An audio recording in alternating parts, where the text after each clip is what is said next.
final scoring play of the first quarter was just a Holt keeper for 1 yard for a touchdown. And I guess besides talking about just that one play, how important is it for you to be able to line up your team and sneak a quarterback for 1 yard when you need it like that? Yeah, Nick, it's just I don't know. I mean, again, I'm talking here to people that follow Crusader football. Nick, in the Harbor Beach game, we were on the goal line. It was like 4th and 4, and we had a play called to the right. And, you know, I was up in the booth last year talking to Coach Holmes on the phone, and all of a sudden, you know, it was a touchdown. And Mike said to me, "What happened?" I go, "I don't know. I mean, we were watching off right side, and Nick had just taken the ball, and he said, well, I saw a gap and went." And the kid scored a touchdown, so what can you say? And I actually had a conversation with Nick not too long ago about, you know, where did that come from? And he said, you know, ever since my days in Pee Wee, we just always kind of worked on that. And, you know, we actually have that kind of built into our system now when we get down to the goal line. He has the option to do a few things with it. So, you know, if you remember back to the Shores game, you know, we actually fumbled on that play at the 1 yard line, and that we didn't fumble. We had a motion penalty by our left tackle that game, and that, you know, brought us back, and that actually knocked us out of getting a touchdown to a field goal.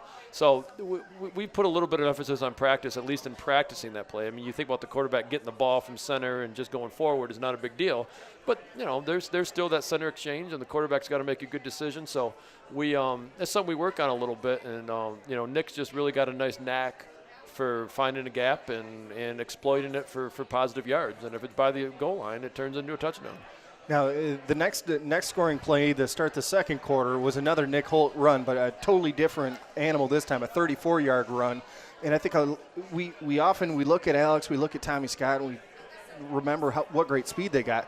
Nick can be sneaky, and all of a sudden he'll take off for a run like this, 34 yards right down the middle, and he's got a touchdown. Well, we don't want to leave out Blake Sanford either, who's another nice back in the backfield who has really good speed. And you know, he's probably, in my mind, he's the most versatile guy in the team. That we ask him to do a lot of things. You know, not always the time getting the ball, but doing a lot of things, and he does Blake does a wonderful job with that. But, you know, back to Nick, yeah, he made a real nice run. It was kind of a read option fake where the defense ended up going with Tommy, who he was faking to, and Nick ducked it up inside. But, you know, we actually, as a coaching staff, were watching film on Sunday morning, and, you know, we got to that play, and actually the previous play, he had missed Lamar who was wide open on a touchdown. And, you know, as a coach, you're up by so many points, you start thinking in your head, this is the last time I'm going to throw.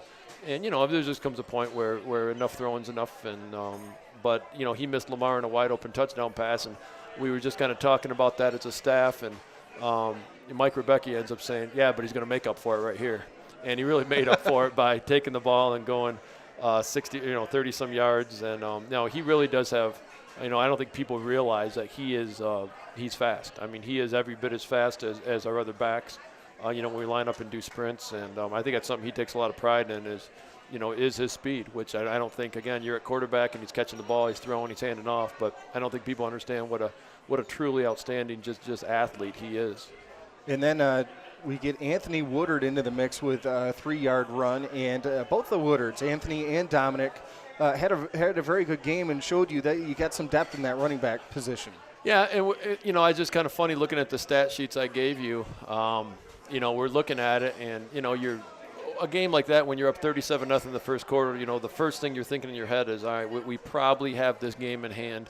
We cannot go forward to get anybody hurt in a game that we have somebody up. So you're making subs, and you're hoping the subs do a good job, and the subs are eager to play. But Anthony ended up with 12 carries.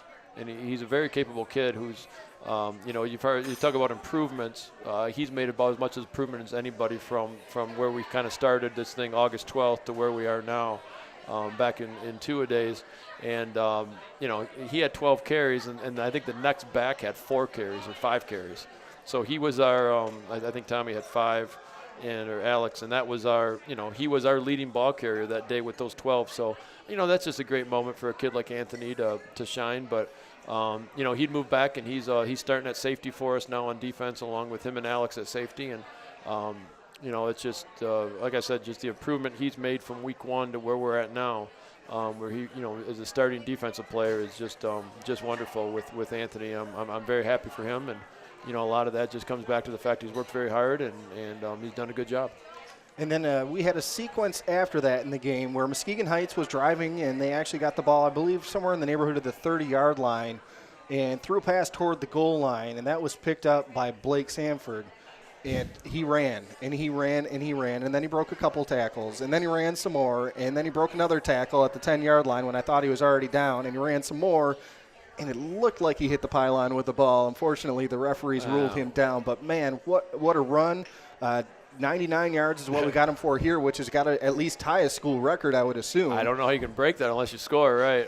It was just it was a nice play, and we really do think he got in when you watch film. But one of the things that gets about film, and it's kind of a funny story, is his father, Ken, is the guy that films our games. Okay. So he's up there, and he's, filming it, and he's, doing the things that we expect him to do as far as getting the whole team involved. But and I always talk to him after the game, how to go, and this is his first year doing it, and he's really, I think, having a good time doing it. At least he tells me that. And he said, well, on the interception with Blake, I started watching Blake, so I don't know if I got it all. So it was, sometimes it's a matter of watching your own son kind of takes over. But, I mean, that's something that's completely understandable. But it was just a heck of a play by Blake. And we came back, actually, on the extra point we scored on, and I think we just had a little bad exchange between Blake, who's our long snapper, and our kicker, or our holder.